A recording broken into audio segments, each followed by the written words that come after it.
राधा मेरी स्वामिनी और मैं राधे को दास, जन्म जन्म मोहे दीजियो श्री वृंदावन धाम वास।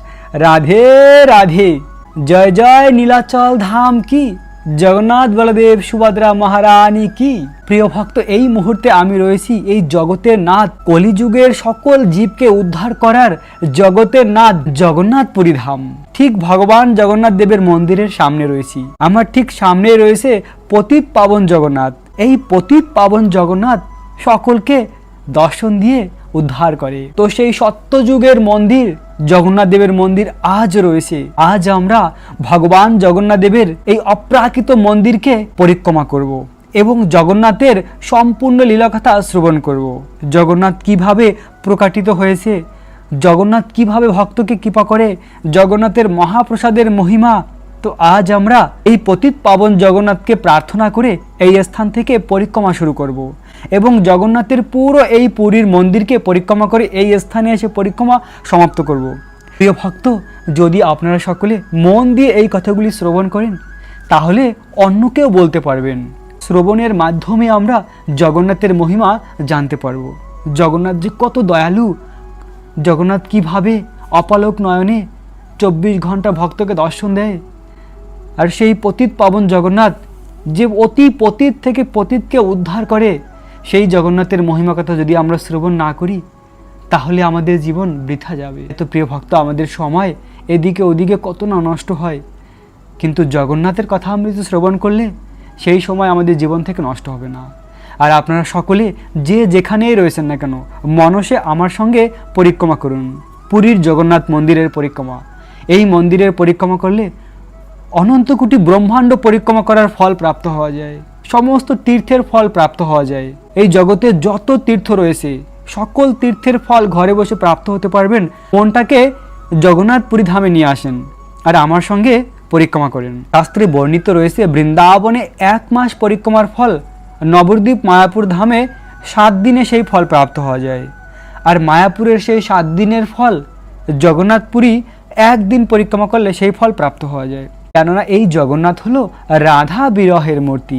রাধারানী আর গোপিকাদের প্রেমভাব, তাদের বিরহে কৃষ্ণ এই জগন্নাথ রূপ ধারণ করেছে। তাই কলিযুগের জীবাত্মাকে উদ্ধার করার জন্য ভগবান সেই রাধা বিরহের মূর্তি নিয়ে প্রকাটিত হয়েছে। প্রিয় ভক্ত, আমার সঙ্গে মনসে হাত জোর করে জগন্নাথের কাছে প্রার্থনা করুন, পতিত পাবন জগন্নাথের কাছে প্রার্থনা করুন। হে পতিত পাবন জগন্নাথ, হে জগতের নাথ, হে পরম দয়ালু ভগবান, আজ আমরা তোমার এই পুরী মন্দিরের পরিক্রমা করব এবং তোমার কথা অমৃত শ্রবণ করব।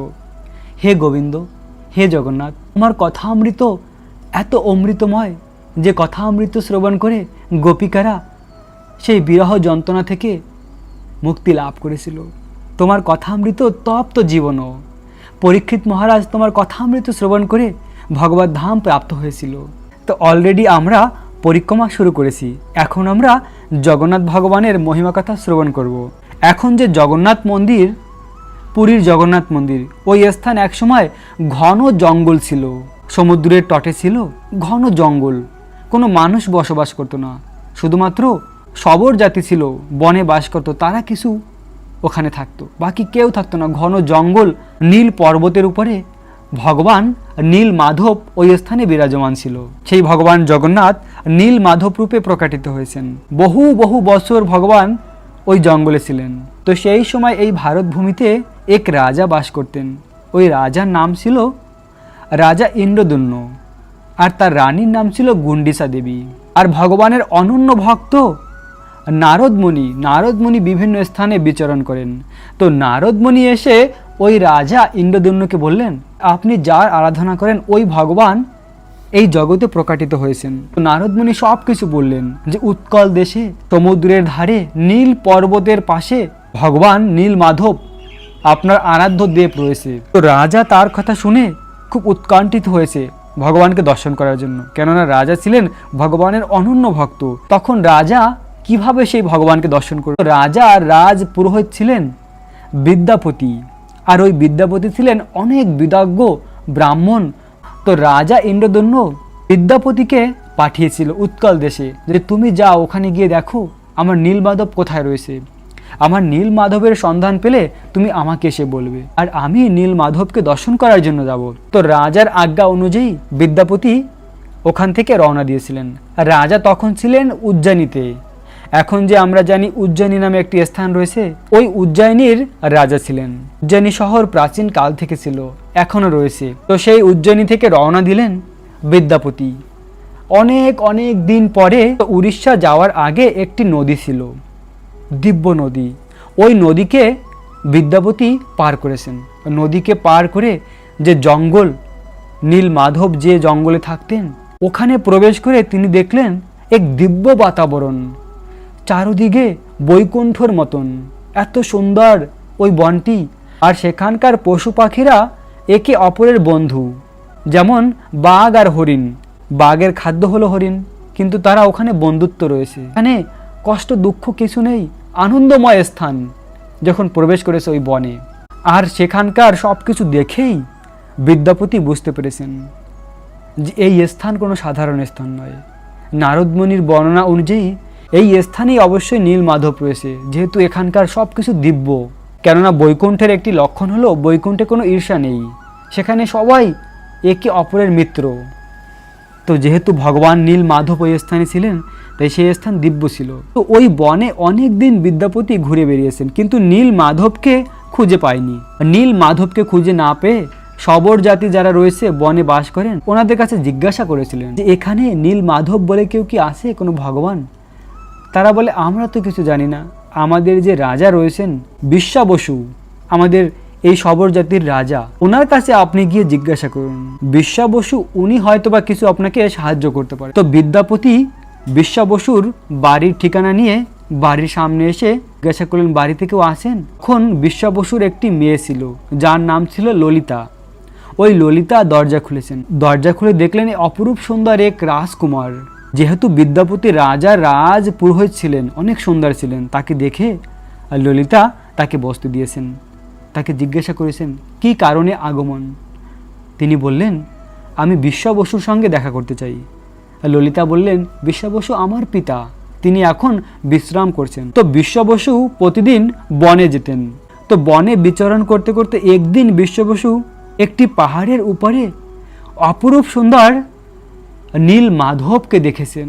তখন সাক্ষাৎ ভগবান নীল মাধবকে চোখের সামনে দেখে তিনি সাষ্টাঙ্গ ধন্যবাদ প্রণাম করেছেন, ভগবানকে প্রণাম করেছেন।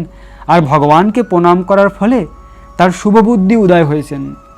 ভগবানকে প্রণাম করলে, ভগবানের ভক্তি করলে এরকম দিব্য জ্ঞান প্রাপ্ত হয়ে যায়। তার শুভ বুদ্ধি উদয় হলো, আর তখন তিনি তার ভাষায় তিনি ভগবানের প্রার্থনা করেছেন।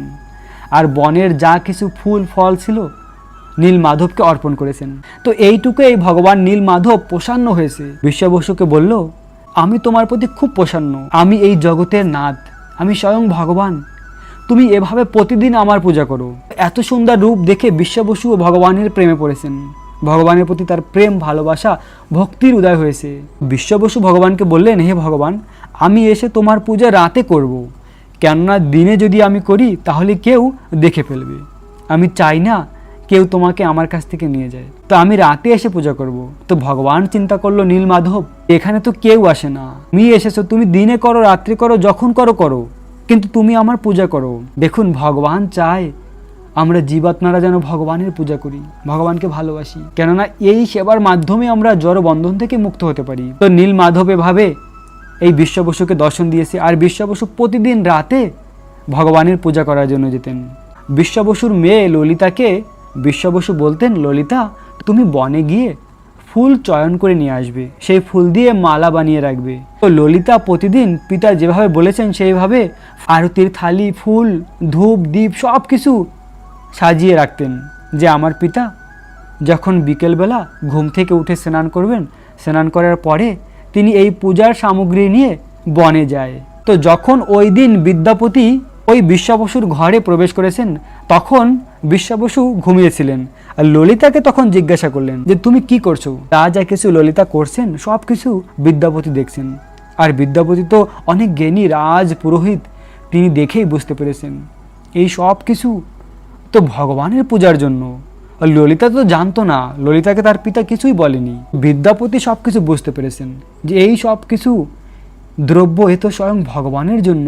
তিনি মনে মনে চিন্তা করলেন, আমার এই স্থানে থেকেই সব কিছু আমি জানতে পারবো। রাজা যে উদ্দেশ্যে আমাকে পাঠিয়েছে তা আমার সফল হতে পারে এই স্থানে। তো বিকেলবেলা বিশ্ব বসু ঘুম থেকে উঠে এই রাজ পুরোহিতকে দেখলেন, বিদ্যাপতিকে। বিদ্যাপতি বললেন, আমি আপনার সঙ্গে দেখা করার জন্য আসছি, কিছু কথা বলতে চাই। কিন্তু বিশ্ব বসু বললেন, এখন আমার হাতে সময় নেই, আমি এখন যাচ্ছি বাইরে, আমি ফিরে আসি তারপরে কথা বলবো। তো ওই সব কিছু পূজার সামগ্রী, পূজার সব কিছু নিয়ে বিশ্ব বসু চলে গেলেন নীল মাধবের সেবার জন্য। এদিকে এই বিদ্যাপতি ললিতাদের বাড়িতেই থাকা শুরু করলেন। কিছুদিন থাকার পরে ললিতাকে সাহায্য করতেন। ললিতা যে ভগবানের জন্য ফুলের মালা বানাতো এবং এই ফুলের আরতি সাজাতো, তা সব কিছু সাহায্য করতেন ললিতার সঙ্গে বিদ্যাপতি। এভাবে বন থেকে ফুল চয়ন করে সেই ফুল দিয়ে মালা বানাতেন। যদিও ললিতা এর আগে কিছুই জানতেন না, কে ভগবান, কিভাবে কি হয়, কিন্তু দেখুন ভগবানের সেবা করে ললিতা ধীরে ধীরে না জেনে সেবা করেও ভগবানের প্রতি তার প্রেম হয়েছে, তার দিব্য জ্ঞান হৃদয়ে প্রকাশিত হয়েছে। তো ভক্তি করলে এভাবেই হয়। ভগবান নিজেও বলেছেন, তেসাম সততাম যুক্তানম ভজতাম প্রীতিপূর্বকম দদামি বুদ্ধি জগম তম যেন মাম উপজান্তিতে। যে নিত্যযুক্ত হয়ে যে ভক্ত আমাকে সেবা পূজা করে, আমার ভক্তি করে, তাকে আমি দিব্য জ্ঞান দান করি, যে জ্ঞানের মাধ্যমে সে আমাকে জানতে পারে, আমার কাছে আসতে পারে। তেমনই দেখুন ললিতা বনে থাকতেন, বনবাসী, কিছুই জানতেন না, কিন্তু তাও ভগবানের জন্য মালা বানাতে বানাতে তিনি মহান ভক্ত পরিণত হয়েছেন ভগবানের। তো এভাবে ধীরে ধীরে এই ললিতা আর বিদ্যাপতির মধ্যে সম্পর্ক সৃষ্টি হলো। তারা একে অপরের প্রতি আকৃষ্ট হলেন। আর বিদ্যাপতি চিন্তা করলেন, আমি যদি এখন ললিতাকে বিবাহ করি তাহলেই আমি তার পিতার কাছ থেকে সব কিছু জানতে পারবো। আর এদিকে বিশ্ব বসু দেখলেন যে এর থেকে ভালো বর আমার কন্যার জন্য আর কোথায় পাবো। তখন ললিতা আর বিদ্যাপতির বিবাহ হলো। বিবাহের পরে তারা অনেক দিন এভাবে সেবা করতে থাকলেন। অনেক দিন পরে হঠাৎ করে একদিন বিদ্যাপতি ললিতাকে বললেন, তোমার পিতা, আমিও তার সঙ্গে যেতে চাই। ললিতা বললেন, আমি তো জানি না, পিতার কাছে যখন জিজ্ঞাসা করি অনেক ক্রোধান্বিত হয়, তো আমার পিতা বলবে না এটা। এদিকে বিশ্ব বসু যখন ফিরে আসছে, তিনি দেখলেন তার একটি মাত্র কন্যা, সে এরকম অনাহারে বসে আছে মন খারাপ করে। তখন বিশ্ব বসু তার কন্যাকে বললেন, ঠিক আছে, আমি বিদ্যাপতিকে নিয়ে যাব, কিন্তু একটি আমার শর্ত রয়েছে, আমি বিদ্যাপতির চোখ বেঁধে নিয়ে যাব, নীল মাধবের সামনে যাব, তখন তার চোখ খুলে দেব, নীল মাধবকে তখন সে দর্শন করুক। তো বিদ্যাপতি তো রাজ পুরোহিত ছিলেন, অনেক জ্ঞানী ছিলেন। তিনি তার হাতে কিছু সরিষার দানা নিয়েছেন। চোখ বাঁধা অবস্থায় হাত থেকে সরিষা ফেলে ফেলে চলছে। বিদ্যাপতি জানেন এরপরে বর্ষা দিন আসবে, এই সরিষা তখন গাছে পরিণত হবে, আর আমি এই রাস্তা ধরে মাধবের কাছে পৌঁছতে পারবো, রাজাকে নিয়ে আসতে পারবো। এভাবে চোখ বেঁধে বিশ্ব বসু বিদ্যাপতিকে নিয়ে গেলেন এই গভীর অরণ্যে, যেখানে নীল মাধব রয়েছে। তো ওখানে গিয়ে বিদ্যাপতির চোখ খুলে দিলেন, আর বিদ্যাপতি সাক্ষাৎ ভগবান নীল মাধবকে দর্শন করেছে। তো ঘরে ফিরে এসে বিদ্যাপতি বললেন, আমি কিছুদিনের জন্য যাচ্ছি, আবার ফিরে আসব। তো কিছুদিনের ছুটি নিয়ে বিদ্যাপতি চলে আসলেন উজ্জয়িনীতে। রাজা ইন্দ্রদ্যুম্নের কাছে এসে তিনি সবকিছু বললেন যে এভাবে আমি নীল মাধবের সন্ধান পেয়েছি। রাজা শুনে তৎক্ষণাৎ ছুটে আসতে চেয়েছেন। রানী জিজ্ঞাসা করলেন, কোথায় যাচ্ছ তুমি? নীল মাধবকে দর্শন করার জন্য যাচ্ছি। রানী বললেন, আমিও যাব। রানীর দেখা দেখি বাকি যারা ছিল আশেপাশে তারা বলল, আমরাও যাব। তাদেরকে দেখে রাজ্যবাসী সকলে বলল, আমরাও যাব। এরকম করে পুরো উজ্জয়িনীবাসী রাজার পুরো প্রজাদের নিয়ে সকলে আসছিলেন উড়িষ্যা দেশে নীল মাধবকে দর্শন করার জন্য। তো এভাবে অনেক দিন পরে পুরী ধামে এসে পৌঁছালেন, সেই দিব্য নদীর এই পারে। তো অবশেষে সেই দিব্য স্থানে পৌঁছেছে, যে বন বৈকুণ্ঠ থেকে অভিন্ন, নীলগিরি পর্বত, নীল মাধব যে স্থানে রয়েছে। তখন দৈব বাণী হয়েছে আকাশে, তুমি আমাকে এখন আর এই রূপে দর্শন করতে পারবে না, কেননা আমি এই নীল মাধব রূপ থেকে অন্তর্হিত হয়েছি। এই নীল মাধব রূপে তুমি আর আমাকে দর্শন করতে পারবে না। রাজা খুব কষ্ট পেলেন। ভেবে দেখুন, এত কষ্ট করে সেই উজ্জয়িনী থেকে এসেছেন, এসে এখানে পৌঁছানোর পরে শুনতে পেলেন ভগবান অন্তর্হিত। তাই ভগবানকে প্রাপ্ত করা এত সহজ নয়, তার জন্য তপস্যা অবশ্যই করতে হয়। রাজা চিন্তা করলেন, তাহলে আমার দেহ রেখে কি লাভ, এখনই প্রাণ ত্যাগ করব। তখন আবার দৈব বাণী যে আমি যদিও এই নীল মাধব রূপে অন্তর্হিত হয়েছি, কিন্তু আমি তোমাকে অবশ্যই দর্শন দেব একটি বিশেষ রূপে। তো রাতে স্বপ্নে ভগবান জগন্নাথ তাকে বলেছেন যে আমি মহাসমুদ্রে একটি কাষ্ঠরূপে আসব, দারু ব্রহ্মরূপে ভেসে আসব, আর ওই দিব্য কাষ্ঠ থেকে তুমি বিগ্রহ বানাও। তো রাজা যেভাবে স্বপ্ন দেখেছেন, স্বপ্ন দেখে সেই মতন এসে সমুদ্রে দেখলেন ঠিক একটি সুন্দর কাষ্ঠ ওখানে ভেসে আসছে সমুদ্র থেকে। তো রাজা পুরো রাজ্যবাসী নিয়ে বিভিন্ন হাতি ঘোড়া সবকিছু নিয়ে চেষ্টা করেছে, ওই কাঠকে ওই স্থান থেকে একটু তিল পরিমাণও কেউ সরাতে পারেনি। তখন স্বয়ং নারদ মুনি এসে রাজাকে বললেন যে একটি ভুল হচ্ছে হে রাজন। রাজা বললেন কি ভুল হয়েছে নারদ মুনি? নারদ মুনি বললেন অপরাধ হয়েছে। কি অপরাধ? না এই যে ভগবানের যে আদি সেবক, যে মূল সেবক, তাকেই ইনভাইট করা হয়নি। ভক্ত বিনা ভগবানকে কেউ উঠাতে পারে না। আর ভগবানের যে মূল সেবক, প্রধান সেবক, অন্তরঙ্গা ভগবানের সেবক, তিনি হলেন বিশ্ববসু। তোমরা যাও, গিয়ে বিশ্ববসুকে ডেকে নিয়ে। তো এদিকে বিদ্যাপতি তো বিশ্ববসুর ঘর জানে, কেননা বিশ্ববসুর মেয়েকে বিবাহ করেছিলেন বিদ্যাপতি। তো সকলকে নিয়ে এসে দেখলেন সেখানে চারদিকে জঙ্গলে ভরে গিয়েছে, সেই ঘর আর এখন ঘর নেই, ঘরের চারপাশে জঙ্গলে ভরে গেছে। তো তারা ফিরে এসে রাজাকে বললেন কেউ নেই, বিশ্ববসু কোথায়, আমরা তাকে খুঁজেই পেলাম না। নারদমণি বললেন তিনি অবশ্যই রয়েছে, তোমরা গিয়ে এইভাবে বলো নীল মাধব প্রকাটিত হয়েছে, বিশ্ববসু নীল মাধব প্রকাটিত হয়েছে, এটা বললে অবশ্যই তাকে পাওয়া যাবে। যখন বারবার নীল মাধবের কথা বলছিল তখন ঘরের মধ্য থেকে বিশ্ববসু আর তার মেয়ে ললিতা বেরিয়ে আসছে। কি রূপে? না দুটি কঙ্কাল রূপে। তারা আর সে আগের রূপ নেই, কেননা যখন থেকে নীল মাধব অপ্রকাটিত হয়েছে তখন থেকে তারা আহার বন্ধ করেছেন। 24 ঘন্টা নীল মাধবের বিরহে কন্দন করতেন আর তার চিন্তা করতেন অনাহারে। যেহেতু ভগবানের চিন্তা করেছেন তাই বিনা আহারেও তারা জীবিত ছিল। তো শুধুমাত্র কঙ্কাল ছিল, হাড্ডিতে প্রাণ ছিল। দুটি কঙ্কাল এসেছে, সকলে ভয় পেয়েছে, কিন্তু নারদ মুনি বলল ভয় পেও না, এই সেই ভক্ত। তখন বলল কোথায় আমার নীল মাধব? তো সকলে বলল নীল মাধব সমুদ্রের তটে রয়েছে মহাদদে। তখন সকলে মিলে বিশ্ববসু আর ললিতাকে নিয়ে ওই সমুদ্রের তটে এসেছিল। বিশ্ববসু যে রূপে আগে ভগবানের সেবা করতেন সেই রূপেই ভগবানকে দেখতে পেয়েছেন। ললিতা আর বিশ্ববসু ভগবানের রূপে তারা দর্শন করতে পারছে। সকলে সাধারণ কাঠ দেখতে পাচ্ছে, আর সেই স্থানে বিশ্ববসু ভগবান রূপে দেখতে পেলেন। তাই তো ভক্ত ভগবানকে দেখতে পায়, কেননা ভক্ত তার ভক্তির মাধ্যমে দিব্য চক্ষু প্রাপ্ত হয়। হাজার হাজার রাজ্যবাসী মিলে যে কাঠকে ওই স্থান থেকে একটু সরাতে পারেনি, আর ওই বিশ্ববসু গিয়ে আনন্দের সহকারে ভগবানকে তুলে নিয়েছে, আর কথা বলছিল, চুম্বন করছিল, বিভিন্ন কিছু বলছিল। কোথায় ছিল এতদিন? এভাবে বিভিন্নভাবে প্রেমের সহকারে ভগবানের সঙ্গে কথা বলছে। ভগবান আমাদের কাছে আর কিছুই চায় না। ভগবান হলো অনন্ত কোটি ব্রহ্মাণ্ডের মালিক। লক্ষ্মী সহস্র শতসেভ্য মানম, কোটি কোটি লক্ষ্মী দেবীরা ভগবানের সেবা করেন। ভগবানের কি চাই? এই জড়জগতে আমাদের কাছে কিছু নাই ভগবানকে দেওয়ার মতো। একটা বস্তু রয়েছে, সেটা হলো প্রেম, ভক্তি। ভক্তির মাধ্যমে ভগবানকে প্রসন্ন করা যায়। তেমনি এই বিশ্ববসু আর ললিতা ভক্তির মাধ্যমে ভগবানের সঙ্গে কথা বলছে। কিছুদিন পরে বিশ্ববসু প্রাণ ত্যাগ করে ভগবানের ধাম প্রাপ্ত হয়েছেন। তো ললিতা তার স্বামীর সঙ্গে ছিলেন।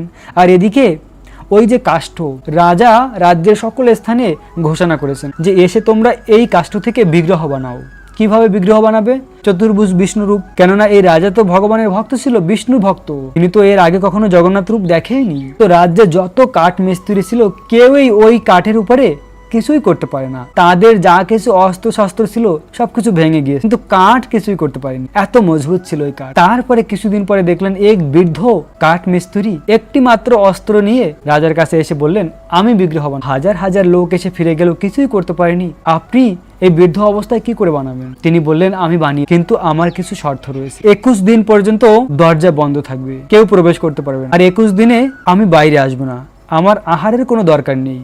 যখন পর্যন্ত বিগ্রহ তৈরি না হবে আমি আহার করব না। রানী প্রতিদিন ওই স্থান থেকে পরিক্রমা করতেন, আর রানী কান পেতে শুনতেন যে বিগ্রহ বানানোর যে আওয়াজ, ওটা ভিতর থেকে আসছিল, আওয়াজ শুনতে পেয়েছিল। 12 দিন পরে রানী আর আওয়াজ পাচ্ছিল। রানী বললেন রাজাকে গিয়ে যে ওই বৃদ্ধ লোকটি মারা গিয়েছে, কেননা এতদিন পর্যন্ত বিনা আহারে রয়েছেন, নিশ্চয়ই মারা গিয়েছেন। আমি এর আগে প্রতিদিন আওয়াজ পেতাম কাজ করার, আজকে আর কোনো আওয়াজ নেই। তো রানীর কথা শুনে সকলে অধৈর্য হয়ে পড়লেন। রাজাও তখন ওই দরজা খুলে ফেললেন। রাজা দরজা খুলে দেখলেন 4টি অসম্পন্ন বিগ্রহ। আর নারদ মুনি এসে তখন সকলকে বললেন এই বিগ্রহ অসম্পন্ন নয়, এটাই ভগবানের সম্পূর্ণ বিগ্রহ, এটাই ভগবানের পূর্ণ বিগ্রহ। কেন? নারদ মুনি এর আগে ভগবানের এই রূপ দর্শন করেছিল দ্বারকায়। তো অনেক সুন্দর এই দিব্য মন্দিরটি রাজা ইন্দ্রদ্যম্ন বানিয়েছিলেন। এখনো আমরা মন্দিরের ভিতরে গিয়ে আশ্চর্য হয়ে তাকিয়ে থাকি, কিভাবে তৈরি করেছে, কোন পাথর দিয়ে তৈরি করেছে। এই জগতে এমন মন্দির আর কোথাও নেই।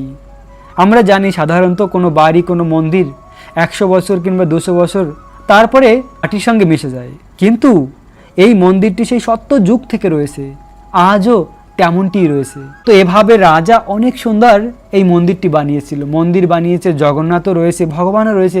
এবারে প্রাণ প্রতিষ্ঠা করার জন্য ব্রাহ্মণ। তো রাজা চেয়েছিলেন স্বয়ং ব্রহ্মাজিকে নিয়ে আসার জন্য। তো রাজা আর রানী দুজনে মিলে এখান থেকে সেই ব্রহ্মলোকে গিয়েছিলেন ব্রহ্মাজিকে ইনভাইট করার জন্য। ব্রহ্মাজি হলো এই জগতের সর্বপ্রথম ব্রাহ্মণ। সমস্ত দিব্য জ্ঞান ব্রহ্মাজির কাছে রয়েছে। ব্রহ্মাজিকে ডাকার জন্য রাজা ইন্দ্রদ্যুম্ন রানী গুন্ডিচা দেবীকে নিয়ে গিয়েছিলেন। তো ব্রহ্মলোক আর আমাদের এই পৃথিবী, এখানের সঙ্গে অনেক ব্যবধান রয়েছে। তো যখন ব্রহ্মলোকে গিয়ে কিছু সময় কাটিয়েছেন আর ব্রহ্মাজিকে ইনভাইট করেছেন, ততক্ষণে এই জগতে সত্যযুগ সমাপ্ত হয়েছে, ত্রেতা যুগ সমাপ্ত হয়েছে, দাপর যুগ সমাপ্ত হয়েছে, কলিযুগে এসে উপনীত হয়েছে। এদিকে কি হয়েছে, এতটা যুগ অতিবাহিত হওয়ায় যখন রাজা ব্রহ্মাজিকে নিয়ে আসছেন, এতটা সময় অতিবাহিত হওয়ায় এই পুরীর মন্দির সম্পূর্ণ সমুদ্রের পাশে রয়েছে, তো বালুর দ্বারা ঢেকে গিয়েছে, সম্পূর্ণ বালুতে ঢেকে গিয়েছে মন্দির দেখা যায় না। তখনকার রাজা ছিল, ওই রাজা ঘোড়ায় করে একদিন যাচ্ছিল, তো ঘোড়া থেকে পড়ে গিয়েছিল মন্দিরের চক্রে লেগে। তখন রাজা দেখতে পেয়েছিলেন যে চক্র, তিনি খোদাই করে ওই স্থানে জগন্নাথ মন্দিরকে পেয়েছিল। পুরো জগন্নাথ মন্দিরকে খোদাই করে এই স্থানে তার আরাধ্য ভগবান বিষ্ণুকে রেখেছিল। তিনি মন্দিরে সেই 4 যুগ অতিবাহিত হওয়ায় জগন্নাথ দেব যেমনটি ছিল তেমনটিই রয়েছে ভগবানের বিগ্রহ। তো ওই রাজা পুরুষোত্তম তিনি বুঝতে পারেনি, তিনি ভাবলেন এ কি কাঠের পুতুল। তো জগন্নাথকে এক সাইডে রেখে তার ভগবান বিষ্ণুকে স্থাপন করেছে ওই স্থানে। তো মূল রাজা ইন্দ্রদ্যুম্ন, যিনি এই মন্দির বানিয়েছে, তিনি ব্রহ্মাজিকে নিয়ে এসে যখন আসলেন, তিনি দেখলেন যে গেটের কাছে অনেক সিকিউরিটি রয়েছে, যে মন্দির বানিয়েছে তাকেই ঢুকতে দেয় না। তখন সকলকে ডেকেছে, রাজা পুরুষোত্তম এসেছে। রাজা পুরুষোত্তম বলে আমার মন্দির, আর এদিকে ইন্দ্রদ্যুম্ন রাজা তিনি বলেন না আমি এই মন্দির বানিয়েছি। এবার কে বলবে এতটা যুগ অতিবাহিত হয়েছে। এই জগন্নাথ মন্দিরের পাশে এই পরিক্রমা মার্গে একটি বটবৃক্ষ রয়েছে, কল্প বটবৃক্ষ, সেই সত্য যুগ থেকে রয়েছে, যে বটবৃক্ষটি এখনো রয়েছে কল্পবৃক্ষ। ওই কল্পবৃক্ষে একটি পাখি ছিল। ওই পাখিটি বলছিল এই রাজা যা কিছু বলছে সত্যি বলছে। পাখিটি মানুষের কণ্ঠে বলছিল যে রাজা যা বলছে সত্যি বলছে। এই মন্দিরটি রাজা ইন্দ্রদ্যুম্ন বানিয়েছে। কিন্তু ওই রাজা পুরুষোত্তম বিশ্বাস করলেন না, একটি পাখির কথা বিশ্বাস করব আমি। তখন ওই পাখিটি, ওইখানে নিচে একটি সরোবর ছিল, সরোবরে পড়ে চতুর্ভুজ বিষ্ণু রূপ ধারণ করেছে। বিষ্ণু যখন বললেন তখন তিনি বুঝতে পেরেছেন, রাজা পুরুষোত্তম বিশ্বাস করে নিয়েছেন, কেননা তার আরাধ্য ভগবান ছিল বিষ্ণু। তখন রাজা ইন্দ্রদ্যুম্নকে তার মন্দিরকে ফিরিয়ে দিয়েছে। রাজা ইন্দ্রদ্যুম্ন এসে সেই বিষ্ণুকে ওখান থেকে সরিয়ে আবার ভগবান জগন্নাথ দেবকে স্থাপন করেছে। স্বয়ং ব্রহ্মাজি তখন যজ্ঞ অনুষ্ঠান করেছিলেন, মন্ত্র পড়েছিলেন, ভগবানের প্রাণ প্রতিষ্ঠা করেছিলেন। ভগবানকে স্থাপন করার পরে ব্রহ্মাজি প্রথম আরতি করেছেন, ভগবান স্থাপন হয়েছেন, সব কিছু সম্পন্ন হয়েছে। তখন ভগবান খুব প্রসন্ন, জগন্নাথ খুব প্রসন্ন হয়েছেন। প্রসন্ন হয়ে বিগ্রহ কথা বলছেন আর সকলে শুনতে পাচ্ছেন। এমন নয় শুধু রাজা শুনতে পেয়েছেন, রাজ্যের যত ভক্তবিন্দু ছিল সকলে শুনতে পাচ্ছেন যে জগন্নাথ বিগ্রহ থেকে কথা বলছেন। এরকম বলছেন, হে রাজা ইন্দ্রদ্যুম্ন, আমি তোমার উপরে খুব প্রসন্ন হয়েছি, তুমি আমার কাছে বরদান চাও। তো ইন্দ্রদ্যুম্ন বললেন, হে ভগবান দেখো আমি সব কিছু করেছি, এত কষ্ট করে এই মন্দির স্থাপন করেছি, আমি চাই না আমার সন্তান হওয়ার পরে তারা এই কথা বলে যে এই মন্দির আমার পিতা বানিয়েছে, এই মন্দিরের উত্তরাধিকার আমরা, সেজন্য আমি কোনো সন্তান চাই না। যে আমার দ্বিতীয় বরদান চাই তুমি 24 ঘন্টা দর্শন দান করবে, যে সব সময় তোমাকে ভোগ লাগানো হবে, তুমি শুধু আস্বাদন করতে থাকবে। ভোগ আস্বাদন করার পরে তোমার হাত শুকানোর আগেই আবার তুমি ভোগ গ্রহণ করবে। তিনি বললেন তুমি সকলকে অপলক নয়নে দর্শন দান করবে, তোমার মন্দির কখনো বন্ধ থাকবে, সকলকে দর্শন দিয়ে তুমি উদ্ধার করবে। এই মহান ভক্ত রাজা ইন্দ্রদ্যুম্ন যা কিছু বরদান চেয়েছে সব এই জগতের আমাদের সকলের জন্য, নিজের জন্য কিছুই চাইনি। এরকম মহান ভক্ত ছিলেন এই রাজা ইন্দ্রদ্যুম্ন আর রানী। এদের দুজনকেই ভগবানের নিত্য ধাম স্থান দিয়েছেন। জগন্নাথ দেবের মহাপ্রসাদ গ্রহণ করার মাধ্যমে ভববন্ধন থেকে মুক্ত হওয়া যায়। কলিযুগে ভগবানকে প্রাপ্ত করার জন্য ভগবানের নাম গ্রহণ করা উচিত। হরে কৃষ্ণ কৃষ্ণ কৃষ্ণ হরে হরে, হরে রাম রাম রাম হরে হরে। এই মহামন্ত্র জপ করার মাধ্যমে কৃষ্ণকে প্রাপ্ত করা যায়, কিন্তু এই মহামন্ত্র কেউ জপ করতে চায় না। এই জগন্নাথ তার মহাপ্রসাদ আস্বাদন করায়। জগন্নাথের মহাপ্রসাদ খেলে কি হয় না, কৃষ্ণ প্রেম লাভ হয় আর তারপরে নামে রুচি হয়। তো সকলে এসে জগন্নাথপুরী ধামে জগন্নাথের মহাপ্রসাদ আস্বাদন করুন আনন্দবাজারে, আর তারপরে ভগবানের নাম জপ করুন। প্রিয় ভক্ত, ভগবান শ্রীকৃষ্ণের জন্মাষ্টমীর সময় ভগবানের আবির্ভাব, ভগবান নৃসিংহদেব নৃসিংহ চতুর্দশীতে আবির্ভূত হয়েছেন, রাধারানী রাধা অষ্টমীতে আবির্ভাব হয়েছেন। তেমনি ভগবান জগন্নাথ দেবের আবির্ভাব তিথি কোনটা না, স্নান যাত্রা, জ্যৈষ্ঠ মাসের পূর্ণিমা। জ্যৈষ্ঠ মাসের যে পূর্ণিমা, ওই পূর্ণিমা হলো জগন্নাথ দেবের স্নান পূর্ণিমা, আর ওই স্নান পূর্ণিমাই হলো জগন্নাথের আবির্ভাব তিথি, জগন্নাথের জন্মদিন, জগন্নাথের শুভ আবির্ভাব। তো জগন্নাথ দেবের স্নান যাত্রার দিন হলো জগন্নাথের প্রকাট্য দিন, জগন্নাথের আবির্ভাব তিথি। তো ওই স্নান যাত্রার দিন বিশেষ দিন। স্নান যাত্রার পরে জগন্নাথ জ্বর হয়, এরপরে জ্বরের পরে ভগবানের রথযাত্রা হয়। তো এভাবে এই জগতের নাথ ভগবান জগন্নাথ স্বয়ং প্রকাটিত। এই জগন্নাথ রূপে স্বয়ং ভগবান কৃষ্ণ রয়েছেন, আর কেউ নয়। তাই তো এই জগন্নাথকে দর্শন করলে এই ভববন্ধন থেকে মুক্ত হওয়া যায়। এই নীলাচল ধামকে আপনারা মনসে ঘরে বসে সকলে পরিক্রমা করুন। আপনারা মন থেকে পরিক্রমা করেও এই জগন্নাথপুরী ধামে আসার ফল প্রাপ্ত হতে পারেন, কেননা ভগবান হলো ভাবাগ্রহী জনার্দন। ভগবান ভক্তের হৃদয়ের ভাব, ভক্তের হৃদয়ের প্রেমকে গ্রহণ করে। তো আমরা এই স্থান থেকে পরিক্রমা শুরু করেছিলাম, এই স্থানে এসে আমরা পরিক্রমা সমাপ্ত করলাম। প্রিয় ভক্ত, আমাদের পূর্ণ হলো জগন্নাথ দেবের পরিক্রমা। এখন আমাদের পরিক্রমা এই স্থানে পূর্ণ হলো। এখন আমরা জগন্নাথের কাছে প্রার্থনা করব, আজ আমরা তোমার এই দিব্য মন্দিরকে পরিক্রমা করেছি, কৃপা করে আমাদের এই পরিক্রমার সম্পূর্ণ ফল প্রদান করো। আমাদের হৃদয়ে তোমার প্রতি ভক্তি প্রেম দান করো, আমরা যেন প্রেম লাভ করি, তোমাকে লাভ করতে পারি। হে ভগবান জগন্নাথ। তো জগন্নাথ হলো স্বয়ং কৃষ্ণ, যেই গৌর সেই কৃষ্ণ, সেই জগন্নাথ। এই গৌরাঙ্গ মহাপ্রভু জগন্নাথ আর কৃষ্ণ তিনজনই একই। তাই আমরা জগন্নাথকে ভালোবাসার মাধ্যমে ভগবানকে প্রাপ্ত হতে। প্রিয় ভক্ত, আজকের ভিডিও এখানেই সমাপ্ত করব। রাখবেন নিজেদের অনেক অনেক যত্ন, থাকবেন কৃষ্ণ ভাবনাময়। রাধে রাধে।